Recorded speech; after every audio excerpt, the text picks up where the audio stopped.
Salam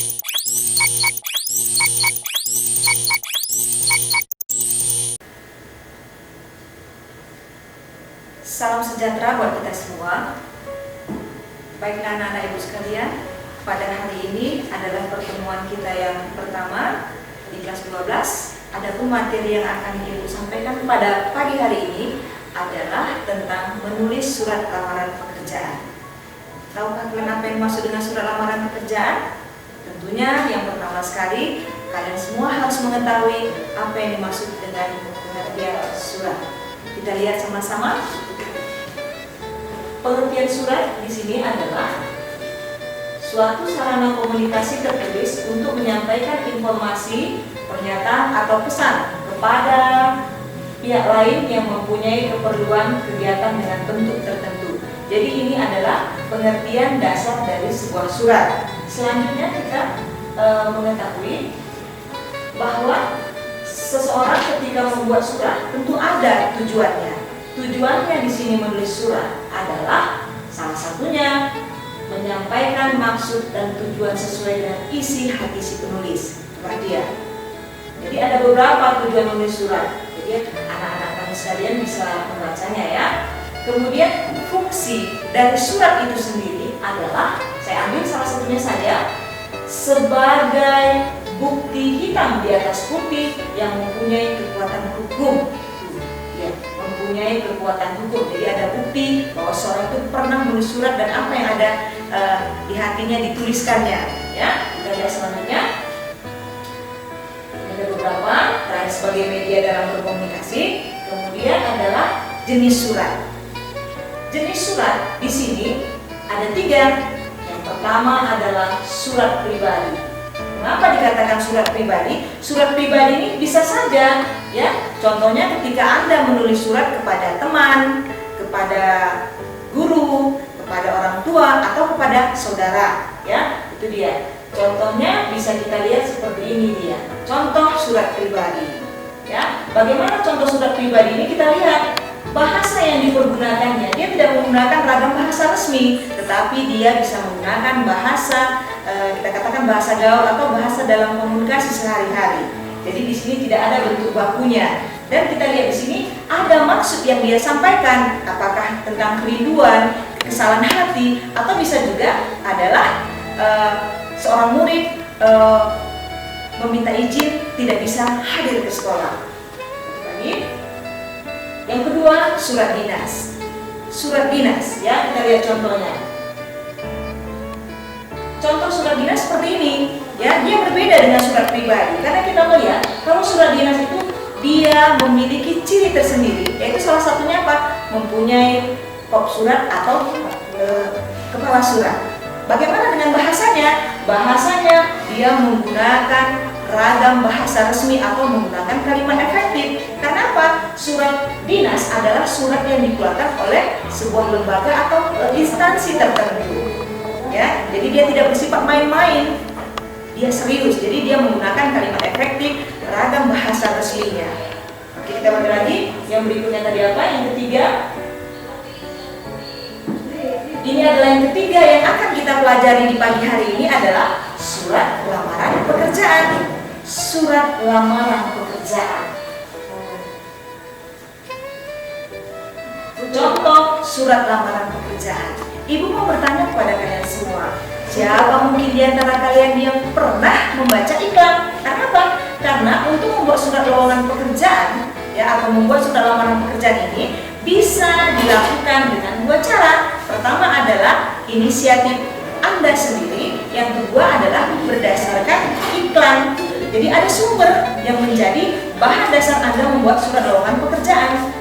Ya, jadi contoh surat lamaran pekerjaan yang ada di sini adalah katanya terdiri dari beberapa bagian. Ingat, surat lamaran pekerjaan itu terdiri dari isi, sistematikanya, dan kebahasaannya. Tetapi pada kali ini saya hanya akan menerangkan tentang sistematikanya atau unsur dari surat lamaran pekerjaan itu, atau hal-hal apa saja yang wajib ada di dalam sebuah surat lamaran pekerjaan.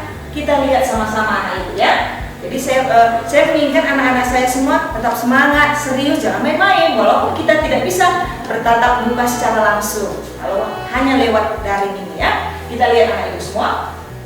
Ini adalah sebuah contoh surat lamaran pekerjaan. Jadi di sini contoh surat lamaran pekerjaan ini kalau kita lihat secara sederhananya saja ini sudah benar, secara sederhana sudah benar. Tetapi kalau kita melihatnya secara mengkajinya, menganalisisnya lebih dalam, masih banyak kesalahannya. Tetapi tidak masalah. Kamu masih melihat oh seperti ini dia surat lamaran pekerjaan. Kita lihat sama-sama ya. Di sini ada kekurangannya sih sebenarnya ya. Kita lihat ini hanya contohnya dulu ya. Kita lihat sistem ini dia. Ini adalah sistematika surat lamaran pekerjaan yang terdiri dari 10 poin penting ya. Mungkin di buku bahasa Indonesia kita dia tidak sampai 10. Karena apa?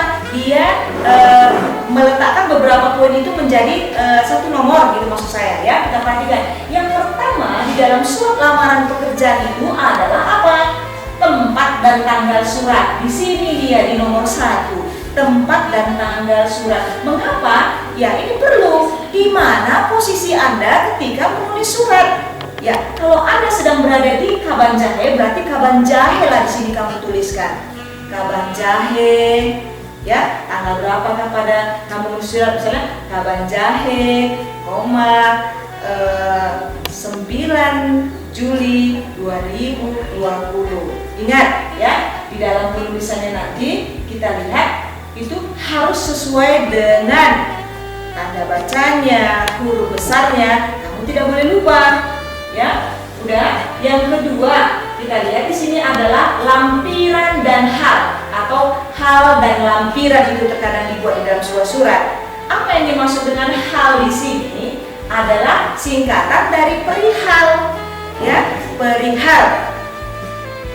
Udah, kita lihat di sini hal ada perihal, kemudian ada alamat dan tujuan, ke instansi mana atau ke perusahaan mana Anda mengirimkan surat tadi, jangan lupa. Kemudian yang keempat apa di sini? Salam pembuka dengan hormat. Terus ada, ya. Ketika kita membuat sebuah surat harus ada salam pembukanya yang nantinya akan diikuti dengan kalimat pembuka sehubungan dengan iklan yang saya baca atau informasi lainnya. Ada isi, ya. Isi, apa isinya? Ini yang berkaitan dengan biodata Anda, identitas diri Anda, siapa Anda, tamatan dari mana Anda, alamatnya, tanggal lahirnya, di situ ya. Kemudian ada kalimat penutup. Di dalam kalimat penutup Anda menuliskan bagaimana harapan Anda bisa diterima di perusahaan tersebut. Ya, jadi di sini ada kalimat yang tidak boleh rancu Anda gunakan. Nanti kita lihat contohnya kembali ya. Kemudian salam penutup, hormat saya, ya, tanda tangan dan jangan lupa nama dari si pelamar itu sendiri. Kita akan lihat contohnya kembali ya. Kita akan lihat contohnya, ini contohnya tadi ya. Di sini maka ibu katakan tadi masih ada kekurangannya karena apa? Pasti anak ibu tahu yang mana kekurangannya. Saya yakin semua sudah senyum-senyum di situ melihat ya. Apa yang kekurangannya? Nggak ada tanggalnya bu, katanya. Iya benar, tidak ada tanggalnya. Di sini tidak ditemukan tanggal dia menuliskan suratnya. Berarti dicurigai ini suratnya. Jadi Anda bisa melihat contoh surat lamaran itu bisa Anda buka lagi dari internet. Bagaimana contoh surat lamaran yang benar atau dari buku bahasa Indonesia kelas 12 lainnya. Kita lihat di sini ya. Kemudian di sini dia tidak menuliskan hal. Ya, hal apa sih sebenarnya kata kunci dari surat ini tadi? Dia kan mau membuat surat lamaran pekerjaan. Seharusnya ada di sini. Makanya ibu katakan Anda bisa melihat contoh surat lamaran yang lainnya. Ya, ini sebagai referensinya. Kemudian yang berikutnya apa? Di sini ada kata kepada yang terhormat. Bagaimana anak ibu semua? Apakah ini kalimatnya sudah benar? Oh, tentu tidak. Di sini timbul kerancuan bahasanya. Karena apa? Ada dua kata yang tidak boleh bertemu. Ya, kenapa? Dia mubazir. Kalau kata kepada tentu sudah merujuk kepada seseorang yang sudah ditujukan. Jadi kita pilih satu, yang mana? Yang terhormat. Nah, karena dia lebih sopan. Ya, pemakaiannya lebih sopan daripada kata kepada. Yang terhormat ini dia ya. Kamu lihat, oh.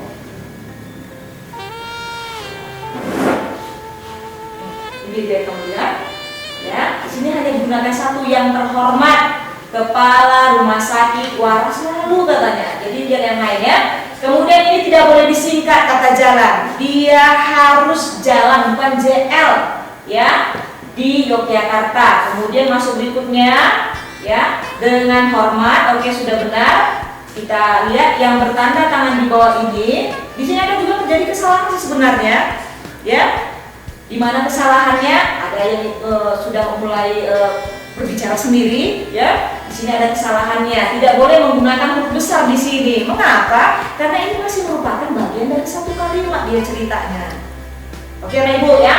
Nah, inilah dia berikutnya. Karena ini masih pengenalan tentang surat lamaran pekerjaan. Jadi harapan saya anak ibu tidak menonton melihat contoh ini, kamu bisa cari lagi yang lainnya, ya. Kamu bisa cari yang lainnya, bagaimana dia kebenarannya sebenarnya. Jadi di sini ada lagi berikutnya isinya, ini dia isinya. Kemudian ada di sini berhubungan dengan informasi yang dia terima. Dari mana dia informasi yang dia terima? Ternyata di sini dia menuliskannya. Boleh juga letaknya di atas sebenarnya, ya. Jadi kita lihat ini sebagai bahan pertimbangan. Dengan ada beberapa lampiran yang dia sampaikan, tentu di sini ada yang membuat nantinya memperkuat lamarannya tadi bisa diterima di perusahaan tersebut. Ya, besar harapan saya untuk dapat mengikuti tes selanjutnya. Bla bla bla bla katanya, kita lihat di sini. Jadi di sini pun kalimatnya kurang tepat sebenarnya, ya. Besar harapan saya, seberapa besar kan gitu. Jadi ini harus ada melihat kalimat yang lebih efektif lagi. Oke ya, di sini ada letaknya kurang tepat. Ini hanya contoh, ya. Nanti untuk lebih jelasnya kita bertemu kembali di pertemuan materi kita yang selanjutnya tentang surat lamaran pekerjaan. Jadi anak ibu sekalian, pertemuan kita hanya sampai di sini. Saya harap kamu tetap belajar, tetap semangat, dan jangan lupa tetap mengikuti protokol kesehatannya. Terima kasih. Hey, you very good. See you next time.